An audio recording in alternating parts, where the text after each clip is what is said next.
Hello guys! Hanap nyo ba ay mura at preskong pasyalan? Try nyo dito sa San Nicolas II, Bacoor, Cavite. Tara na nga at libutin natin itong peryahan na napakalapit sa amin. At ito na nga, alas 5 na ng hapon kami ay naglakad na patungo sa may peryahan. At syempre, excited na naman ang mga kiddos natin, lalo na si Ben. Lalakarin nga lang natin itong mga mare kasi malapit lang naman ito sa amin. At ito na nga, nandito na tayo sa may bungad. Pwede din naman kayong magdala ng mga sasakyan mga mare, kaya lang paggabi na kasi marami mga sasakyan dyan na nakapark, medyo pahirapan ata ang paglabas. Yun lang naman ay kung gusto nyo. At ito na nga ang bumungad sa iyo ay gastusin agad. Yung tipong di ka pa nakakasakay ng mga rides pero parang mauubos na yung pera mo kakabili ng kung ano-ano dito. Kasi naman tingnan nyo naman guys, diba? Nakakatuwa naman talaga yung mga paninda nila. Lalo na yung mga bata kasi para sa kanila talaga yan, no? Tignan nyo mga toys.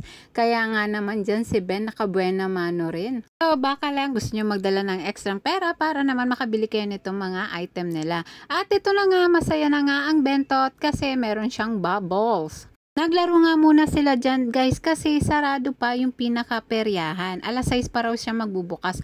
Dito kasi dumating kami around mga 5:20. Kahit naman ako guys, natuwa rin ako sa bubbles na yan, lalo na at may mga iba pang bata dyan na nakikilaro at tuwang-tuwa talaga sila.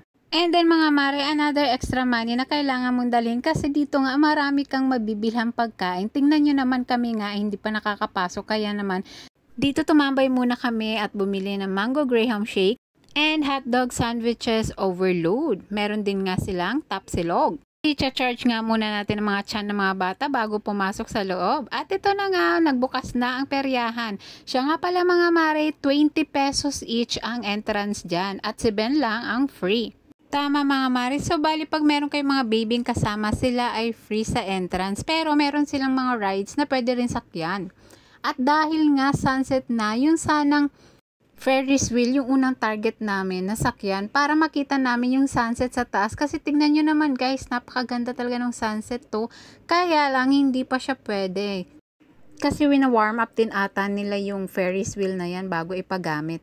At dahil di pa tayo pwede dyan, dito muna tayo sa Ring a Bottle. Maliban nga kasi sa mga rides, meron po sila dito mga palaro katulad nito, 30 pesos po per laro. And then, ito po ang kanilang napanalunan, which is para sa akin ay napaka worth it naman. At dahil nga puro barako itong kasama natin, dito naman tayo sa may shooting gallery. Ayan. At ang napanalunan naman nila dyan guys ay chicheria.